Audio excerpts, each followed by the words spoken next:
I was gonna ask what activities put you in the company with others your age, but I know you touched on that a little bit as far as basketball and the track and field you said, and what was the other thing? Basketball, track and field, and being at a co-op. Those were like the three things that like kind of put you in the area of people your age. But we know from well, we know as homeschoolers and that you have people of all ages that you Hmm. um. But is there any other activities besides those three that kind of put you in the company of people around your age? That was probably it besides, yeah, the sports. Because sports takes up a lot of your time in Right. your life.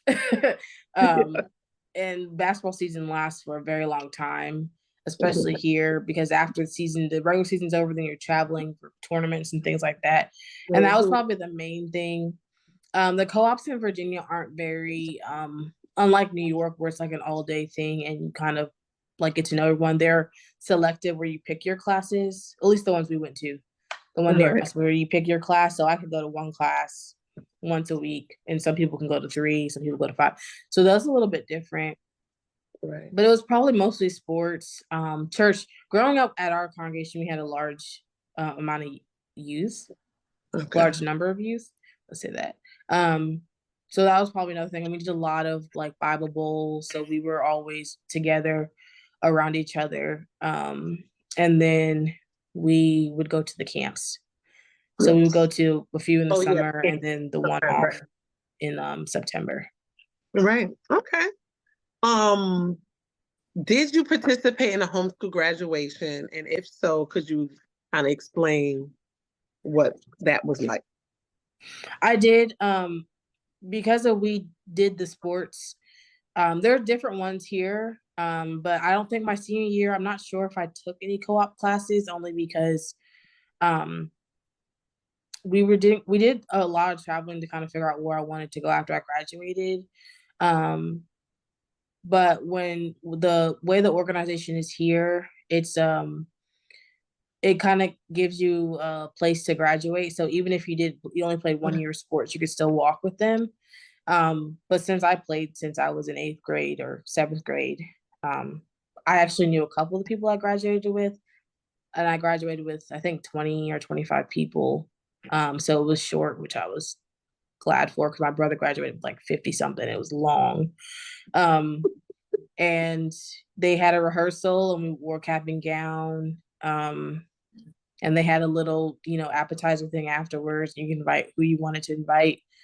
It was like everything a graduation could be. I even was graduating with one of my basketball teammates who was a close friend of mine. So we were together. So um, it was nice. And I kind of already knew how it was going to be because my brother and sister graduated with the same group. Um, Right. but they both had larger classes than I did, which I was really glad I didn't have a large class because we had to sit on stage in front of everybody.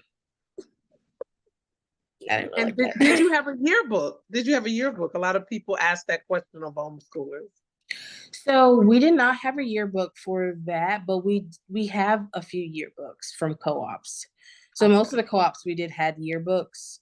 The ones in New York, um, because of how much of a community the co-ops were upstate, I do think that I can look back at that yearbook and reminisce a little bit more. The one that I had, I think we got a couple and we took some photos. Um, and I was like, I don't want to do this anymore because I looked through it. I didn't know anybody really. I mean, it was like maybe 10 people from a few, and it was 200 or plus kids that went through the co-op every year. So it wasn't like it was small. Um, but they had the opportunity to do the yearbook, but because the co-op was just an addition, it wasn't like a huge part of our lives, especially in high school. The yearbook to me, I didn't really care for. I was like, I don't Okay. care. But I do know, I feel like I had a senior page, maybe. I don't remember. Okay. I wouldn't even know where it's at because honestly, Oh, really? I forgot yearbooks existed. So Okay. Okay. That's fine. All right. Okay, we're winding up. Just a few more questions. What myths do you want to dispel about homeschooling?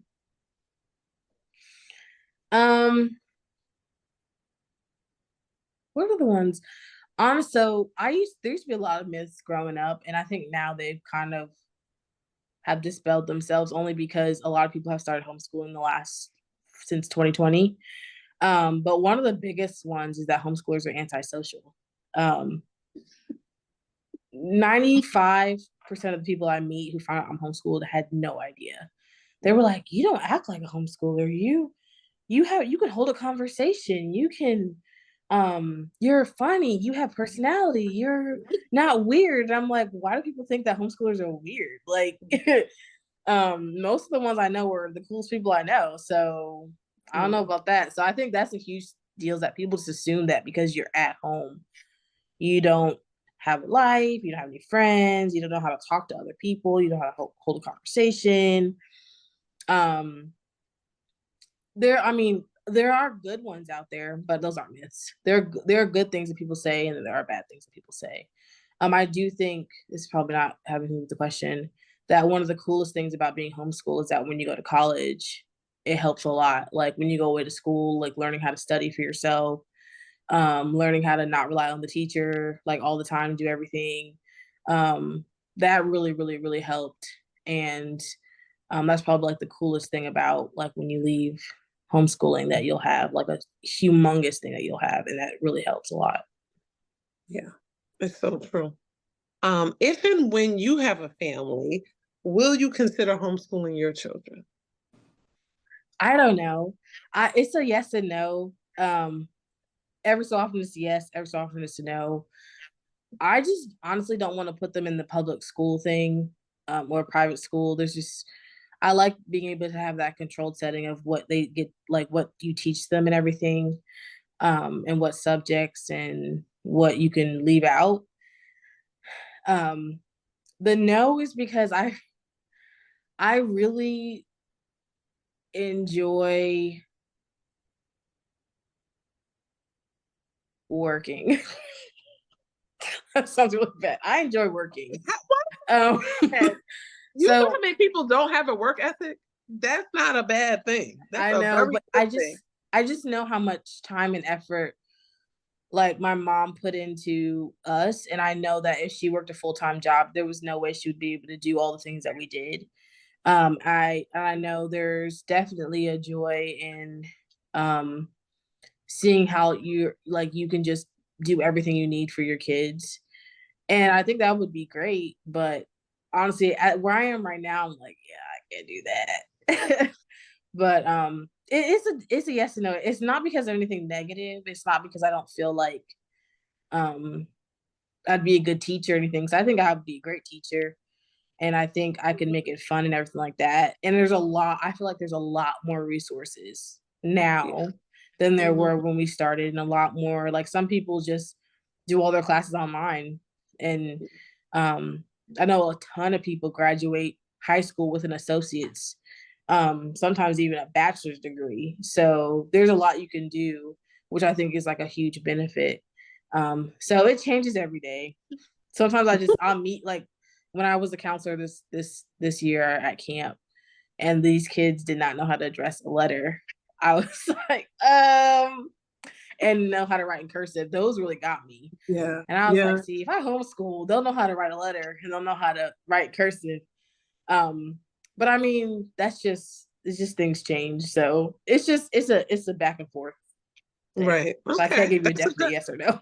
I love that answer because you're not in the situation now. It's really hard for you to just say, absolutely or absolutely yes or absolutely no, because Mhm. like you said, it just changes every day because you'll see when you kind of get there, I guess. Yeah. Yeah.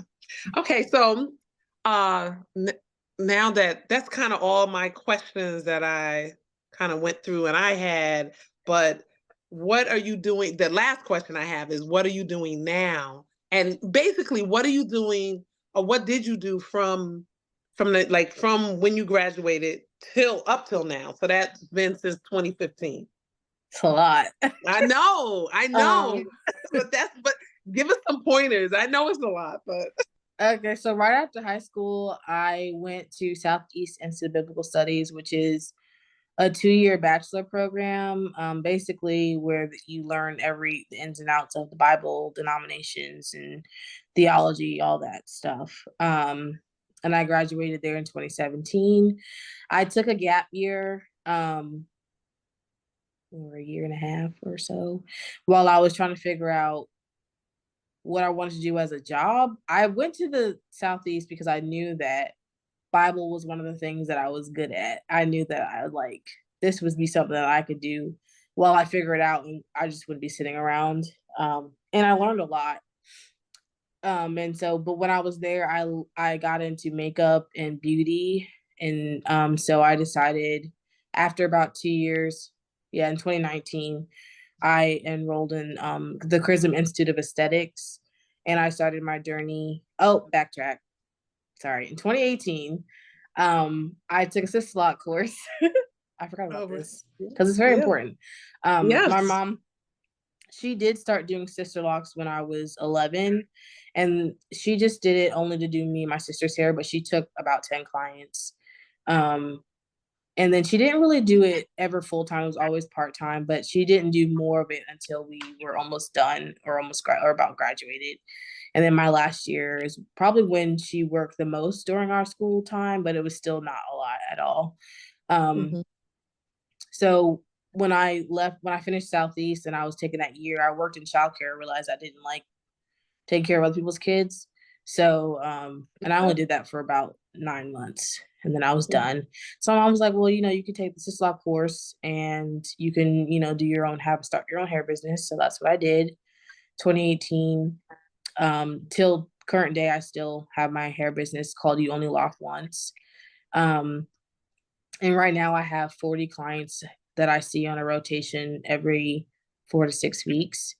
Um, but in 2019, I did go to the Chrism Institute of Aesthetics because I loved skincare and makeup, and I was like, I want to be a makeup artist. Um, but when I went to school, I learned all about the skin, and I learned that I did not want to do makeup because I wanted to help people embrace their natural beauty more so than makeup and everything like that. I love makeup, but I definitely had passion for skincare that I didn't even know I had. Um, so I did the professional program, graduated in June of 2020, and then in Well, hold on. When you say graduated with what? What is that? The title of that? professional esthetician.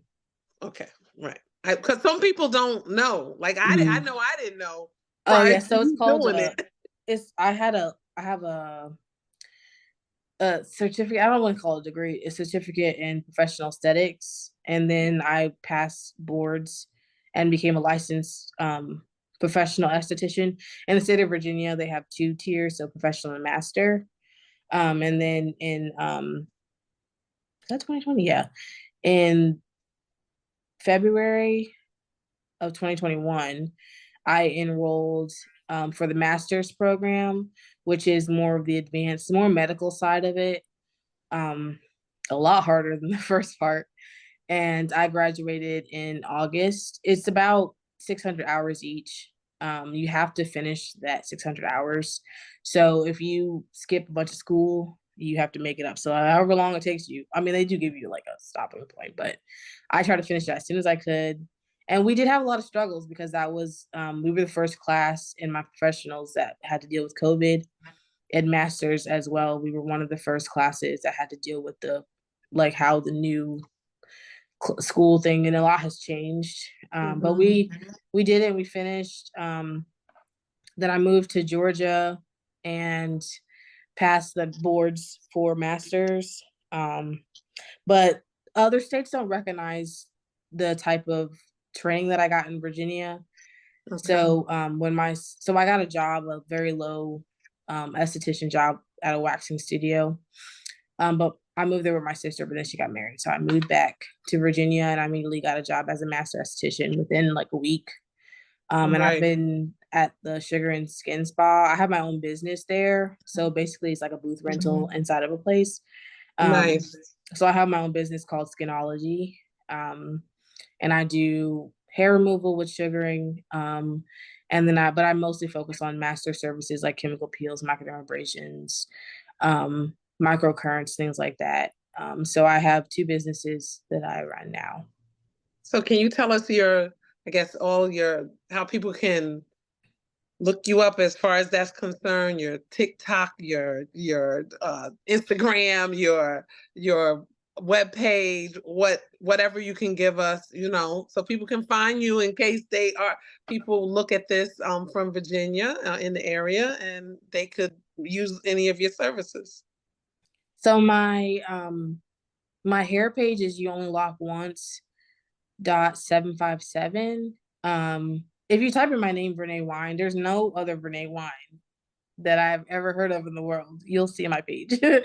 But it's you only lock once .757. And then my skin esthetician business is Skinology 757, I think. I don't know. If you find Verne Wine, you'll find all my pages. They're all linked to my regular page, Verne 25, which is also my TikTok.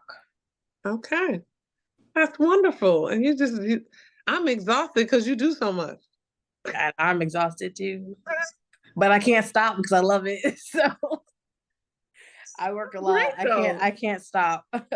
That's really great. That's so good. But I love being able to just command my own schedule and do my own thing. So there's work.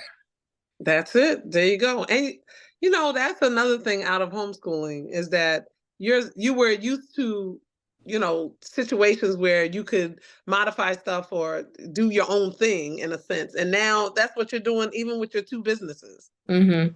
So that's wonderful. And congratulations. Thank you. I'm so proud of you, Verne. Thank you. So, okay. So I'm going to close it out by saying thank you so much. I appreciate you being here with Homeschool Informational Services, where we individualize lifelong learning. So thank you so much. You're welcome. All right. Thank you for inviting me. Bye.